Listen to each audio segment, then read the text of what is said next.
This hyperlapse was shot with the DJI Air 3 and the Freewell ND 2000 filter on a fairly windy day.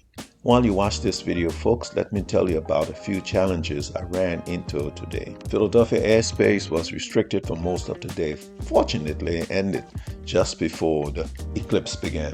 However, there was a heavy military presence in the area.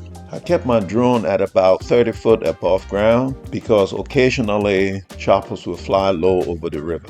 Then, as the first battery was depleted, I got a call to go and coach some kids for high school track. Because of this, I was unable to finish the task at hand. So, sorry folks, this is all I was able to get.